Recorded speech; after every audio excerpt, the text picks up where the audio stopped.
We really wanted something simple yet practical so that it can really fit into our lifestyle and enable us to practice our hobbies in this space. We have a lot of custom carpentry in this space, and a lot of it is designed around very specific objects or very specific use cases.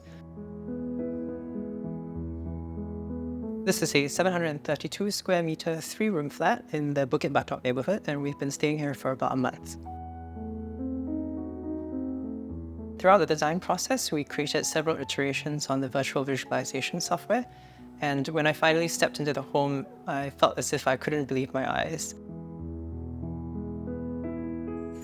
You come in from the entryway, the first thing you'll notice is the dual material flooring. We've got a pebble wash division before we enter into the vinyl flooring. That creates a little division between the outside and the inside and provides a bit of contrast in terms of texture as well.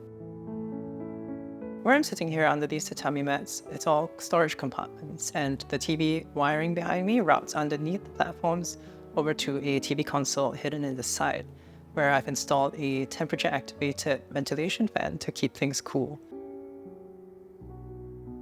And over under the side of the feature wall, there's a little cat tunnel that enables my cats to come in and out of the bedroom as they please, so that they don't have to wake us up in the mornings when they want their breakfast. Many features of this home were designed from the ground up specifically for the particular furniture that we have. For example, we knew that we wanted to have an expanding table and chairs that could either be stacked or folded up. This table expands up to 3 meters and enables us to host 10 people easily in this space.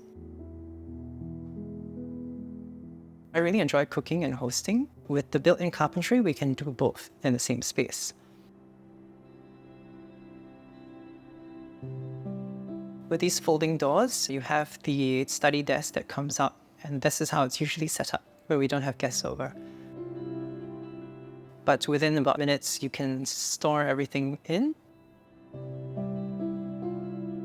In contrast to the rest of the house, the kitchen is actually quite dark. We've chosen dark wood and dark stone accents, so it really creates an interesting effect when you enter the kitchen. This used to be a partition wall between the kitchen and the service yard, which we've taken down to create an expanded galley-style kitchen on both sides. The living room is actually a hybrid area. It's designed for work-from-home setups as well as for hosting friends and family. This center table actually pops up and can be retracted when we don't want it around, which creates a much more open space for lounging around and playing video games or just relaxing during the day. Since the platform is already raised to the height of a normal seat, we've got these floor seats instead of chairs or other types of sofas. This open shelf allows us to display some nice objects, including this almost 30-year-old bonsai tree, which belonged to my partner's grandfather and lived in a garden for most of its life. Now that we've moved it indoors, of course, we've had to set it up with a grow light, which automatically turns on at sunrise and turns off near sunset.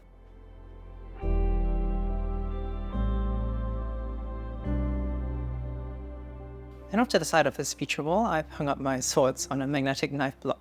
I do actually use these for sparring. These are not just for display, and they have seen a little bit of combat. And in the common bathroom, which we also call our laundry room, we've set up a washer and dryer stacked on top of each other, where the second shower would usually go. The main design feature of this bathroom would be the light blue handcrafted tiles from Japan, which line the wall. Each tile is unique, its imperfections and its design creates a very interesting variation along the wall.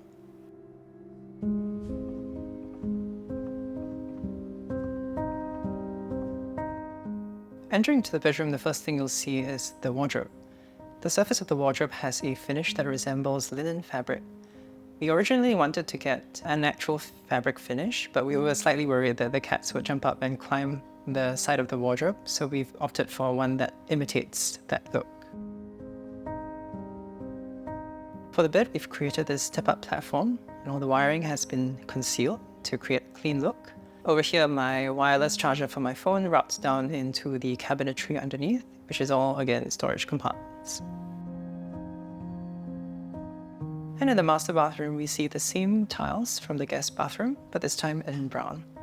And the idea behind the master bathroom being a much darker shade than the guest bathroom is that in the evenings when you want to unwind and refresh yourself, I find it's much more calming to have this sort of color palette. We've also designed the house with our cats in mind.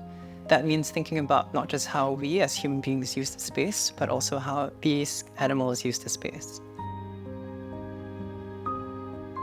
Seeing the space as I had dreamed about for so many months, realized in reality was quite an experience. I still wake up in the mornings feeling like I can't quite believe this space is real.